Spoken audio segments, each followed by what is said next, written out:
আসসালামু আলাইকুম প্রিয় সরকারি চাকরি প্রার্থী ভাই বোনেরা। আজকে একটা নতুন সরকারি চাকরি সার্কুলার নিয়ে আসলাম। আর আজকে এটা হচ্ছে বাংলাদেশ বিদ্যুৎ উন্নয়ন বোর্ড কর্মচারী অধিদপ্তর। ঠিক আছে, এটা একদম সরকারি চাকরি, তাই ভিডিওটি অবশ্যই শেষ পর্যন্ত দেখুন, তাহলে সব কিছু জানতে পারবেন A to Z।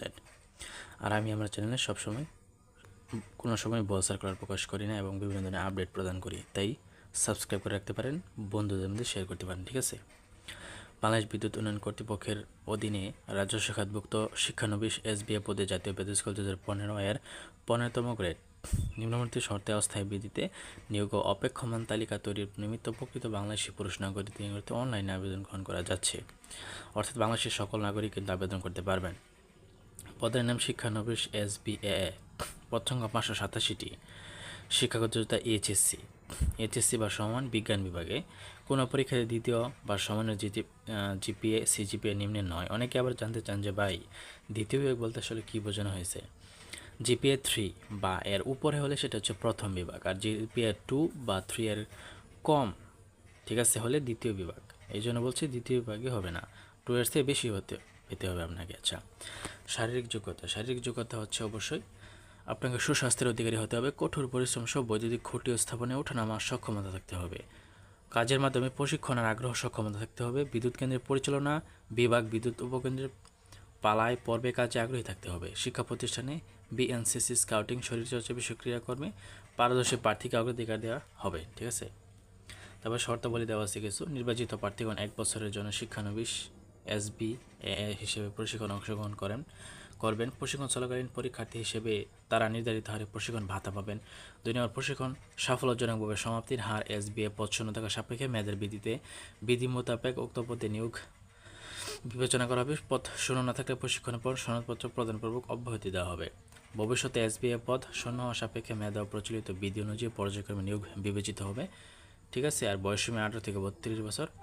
আর হচ্ছে আপনার প্রাথমিকভাবে কোনো কাগজপত্র প্রেরণ করা হবে না। লিখিত পরীক্ষা উত্তীর্ণ প্রার্থীগণ ব্যবহারিক ও মৌখিক পরীক্ষার জন্য ডাকা হবে। উক্ত সময় আবেদনের লিখিত তথ্যাদি সমর্থনের প্রয়োজনীয় কাগজপত্রের মূল কপি, 1 কপি সেট সত্যায়িত কপি দাখিল করতে হবে।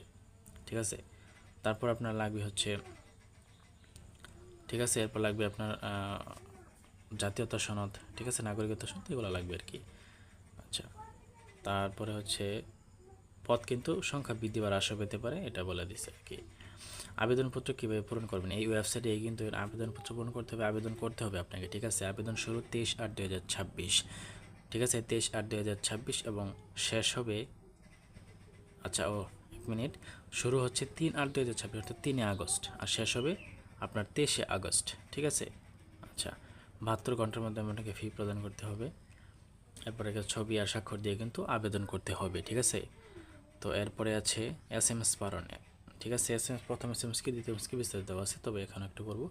ফি কত টাকা লাগবে, ফি লাগবে 112 টাকা, টেলিটক সিমের মাধ্যমে লাগবে 112 টাকা। এটা হচ্ছে আপনার কত নঙের জন্য, হ্যাঁ 112 টাকা লাগবে। ঠিক আছে, একটা বদিতে 112 টাকা লাগবে। আর প্রথম SMS কি দ্বিতীয় SMS কি বিস্তারিত কিন্তু এখানে দেওয়া আছে, আপনি একটু দেখে নেবেন। ঠিক আছে, আচ্ছা ওকে, এভাবে দেখে নেবেন আপনারা একটু। ওকে, তো এই ছিল আজকের সার্কুলার। ঠিক আছে, আর এই যে SMS প্রেরিত ইউজার ID পাসওয়ার্ড ব্যবহার করে পরবর্তী রোল নম্বর আপনার SMS এর মাধ্যমে কিন্তু জানিয়ে দেওয়া হবে এবং আপনি এডমিটটা তুলতে পারবেন। ঠিক আছে, আচ্ছা, তো বন্ধুরা এই ছিল আজকের সার্কুলারটি কেমন লাগলো অবশ্যই আমাকে কমেন্টে জানাতে পারেন। ঠিক আছে, আর আমি কিন্তু সকল ধরনের সরকারি চাকরির আপডেট দিয়ে থাকি, সার্কুলার দিয়ে থাকি, তাই চ্যানেলটা সাবস্ক্রাইব করে সঙ্গে থাকতে পারেন। ঠিক আছে, বন্ধুদের মধ্যে শেয়ার করবেন। আর প্রথম SMSকে এভাবে দিয়ে স্পেস দিয়ে ইউজারে লিখে সেন্ড করতে হবে 16222 নম্বরে। ঠিক আছে, এটা করে আশা করি যারা আবেদন করেন তারা জানেন। ওকে, আর যারা না জানেন তারা তো কম্পিউটার দোকানে অনেকেও আবেদন করেন। ঠিক আছে, তো সেটা সমস্যা নেই। ওকে, তো বন্ধুরা আজকের ভিডিও পর্যন্ত কোনো কিছু জানা থাকলে আমাকে কমেন্টে জানাতে পারেন। তো ধন্যবাদ সকলকে।